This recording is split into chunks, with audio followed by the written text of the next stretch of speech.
કરો છો કોઈ ગુજરાતી આવડે છે વાંચતા વાંચો તો સામે દેખાય તો એટલું મોટું દેખાતું નથી.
હું ડૉક્ટર મિહિર પટેલ ગાંધીનગરમાં પ્રેક્ટિસ કરું છું. ઓરલ સર્જન ઇમ્પ્લાન્ટોલોજીસ્ટ તરીકે હું 25 વર્ષથી પ્રેક્ટિસ કરું છું. આજ રોજ 14મી એપ્રિલ 2024ના દિવસે આંબેડકર જયંતિના નિમિત્તે ગુરુકૃપા સ્કૂલમાં સર્વરોગ નિદાન કેમ્પ, એક મેડિકલ કેમ્પનું આયોજન કરેલ છે. મુખ્યત્વે એમ.ઈ. પટેલ સાહેબ જે છે આ સ્કૂલમાં ડાયરેક્ટર તરીકે સેવા બજાવે છે અને એમ.ઈ. પટેલ એ અમારા બધા જ ડૉક્ટરોના, અમે એમના ભૂતપૂર્વ વિદ્યાર્થીઓ છીએ, એ અમારા ગુરુ છે અને એમનું આ ગુરુ ઋણ ચૂકવવા માટે એમને આ જે કેમ્પ, મેડિકલ કેમ્પનું આયોજન કરેલ છે એના માટે અમે લોકોએ અહીંયા આજે હજારો દર્દીઓની સેવા અને એમના તપાસ માટેનો સમય ફાળવીને એમને સ્પેશિયલ અમે એમ.ઈ. પટેલ સાહેબના ગુરુની કૃપા એમની ઋણ ચૂકવવા માટે આજે મેડિકલ કેમ્પમાં અમે ડૉક્ટરો સેવા આપીએ છીએ અને બહુ જ સારા દર્દીઓ અત્યારે આવેલા છે કેમ્પમાં. ઘણા બધા જરૂરિયાતમંદ દર્દીઓની જે રોગના નિદાનો અને એમની સારવારો એ પણ બધું પૂરું પડી શકે છે. ગરીબ દર્દીઓને આનાથી ઘણો બધો લાભ થાય છે. ઘણી સેવાનું કામ છે, બરાબર છે. અહીંનો સ્ટાફ અને શિક્ષક ગણો બહુ જ સારી રીતે મેનેજમેન્ટ કરેલું છે. ડૉક્ટરોને જરા પણ તકલીફ પડી નથી અને દર્દીઓનો સારામાં સારી રીતે અમે આ સેવા આપી શકીએ છીએ. ખાસ કરીને દાંતની વાત કરવામાં આવે તો દાંતની અગત્યની વસ્તુ છે અને ખાસ કરીને દર્દીઓ શું સંભાળ લેવી જોઈએ જે પોતાના દાંત કાયમી જળવાઈ રહે અને પકડતી દાંતના ઉપયોગથી ખોરાકનો ઉપયોગ કરી શકે. હું દાંતનો નિષ્ણાત ડૉક્ટર છું. દાંતના માટે એટલું કહી શકું કે એન્ટ્રી ઓફ બોડી કહેવાય. એ બોડી આપણા શરીરનું સૌથી મેઇન એન્ટ્રી, શરૂઆતનો જે ભાગ છે એ એન્ટ્રીનો ભાગ એટલે દાંતનો ઓરલ કેવિટી, મોઢું કહેવાય, દાંત કહેવાય.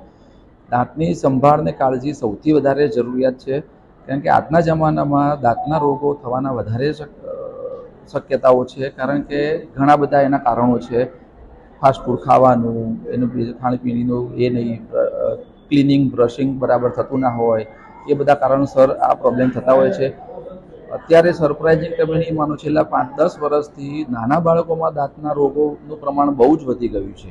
એટલે આપણે સૌથી વધારે તો અત્યારે સ્કૂલોમાં અને નાના બાળકોના દાંતના રોગોની તપાસ અને એના માટે જે પણ એમને પ્રિવેન્શન, જે પણ કેર લેવી પડે એ કરવી પડશે અને એમના વાલીઓને પણ આપણે એનું જ્ઞાન આપવું પડશે કે બાળકોના દાંત કેવી રીતે સાચવવા જેથી કરીને ભવિષ્યમાં એમના દાંત બગડે ના, ખરાબ ના થાય એ રીતે, બરાબર છે. એટલે દાંતની કાળજી બહુ જરૂરી છે. હવેના જમાનામાં દાંતની કેર પેશન્ટો લેતા હોય છે અને સૌથી વધારે ખોરાક ચાવવા માટે દાંતની જરૂરિયાત પડશે. સારો ખોરાક ચાવી શકશો, સારો ખોરાક, શરીરમાં સારું ન્યુટ્રિશન મળશે તો ઓટોમેટિકલી તમારું શરીર સારું જ રહેશે. નિરોગી શરીર માટે સારા દાંતની જરૂરિયાત છે. મારું નામ ડૉક્ટર ઋષિ પટેલ, હું એમડી ફિઝિશિયન, નિકોલ ખાતે કપિલ મેડિકલ હોસ્પિટલમાં કામ કરું છું.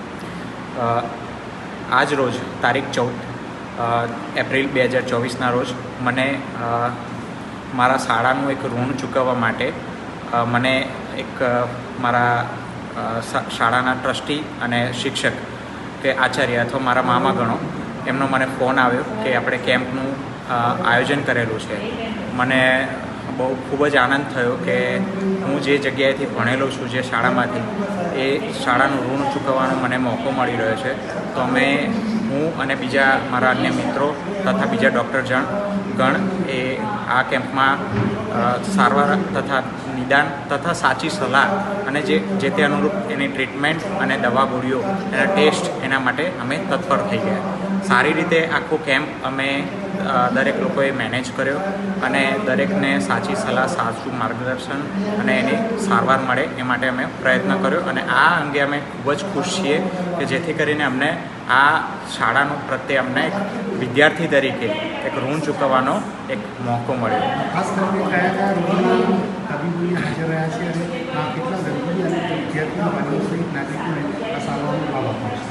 આપણે આ કેમ્પમાં ફિઝિશિયન, ગાયનેક, ઓપ્થેલ્મોલોજી એટલે કે આંખના ડૉક્ટર, દાંતના ડૉક્ટર, હાડકાના ડૉક્ટર તથા પેટના ડૉક્ટર તથા ફિઝિયોથેરાપી અને વિવિધ બાળકોના રોગોના ડૉક્ટરો અહીંયા હાજર રહ્યા છે અને આ કેમ્પમાં દરેક સ્પેશિયાલિટી વાઇઝ ખાસો એવો અમને પ્રતિસાદ મળ્યો છે, બહોળો પ્રતિસાદ મળ્યો છે અને એ બદલ અમે ખૂબ જ ખુશ છીએ. હા, હું ડૉક્ટર કલ્પેશ રાજપૂત, આંખના સર્જન, રાજપૂત આઈ હોસ્પિટલ ખાતે ફરજ બજાવું છું.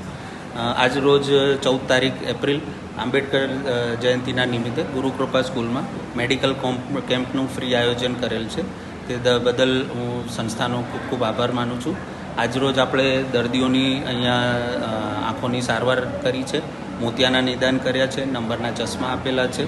આજકાલ જે ગરમી પડી રહી છે ઉનાળાની ઋતુને કારણે એ બદલ અમુક સૂચનાઓ આપેલ છે અને ટીપા અને છતાં માર્ગદર્શન કરેલ છે.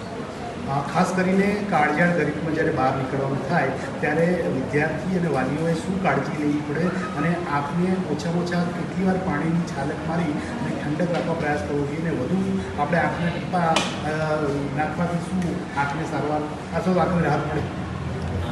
ગરમીમાં આપણે જ્યારે બી બહાર નીકળીએ તો ટોપી કે ચશ્મા પહેરવાનો આગ્રહ રાખવો જોઈએ અને બહારથી જ્યારે બી ઘરમાં આવીએ તો ચોખ્ખા પાણીથી ચહેરો અને આંખો વ્યવસ્થિત રીતે ક્લીન કરી નાખવી જોઈએ. ખાસ કરીને દિવસ દરમિયાન જ્યારે આપણે બહાર જતા હોઈએ છીએ અને સાંજે જ્યારે આવે ત્યારે પ્રદૂષણના કારણે, ગરમીના કારણે આંખમાં ક્યાંક ને ક્યાંક રચકણું અથવા તો આંખમાં અન્ય કોઈ આપણે જતા હોઈએ છીએ તો શું આપણે આંખને ધોવાથી અને કોઈ આંખના નિષ્ણાત તબીબોએ સૂચવેલા ટીપા નાખવાથી રાહત મળી શકે? ચોક્કસ. જ્યારે બી આવી કોઈ તકલીફ થાય તો તમે ઘરે ચોખ્ખા પાણીથી આંખો વોશ કરી શકો છો, પણ એનાથી વધારે તકલીફ લાગે તો આંખના નિષ્ણાત ડૉક્ટરની સલાહ લઈને જ ટીપા નાખવાનો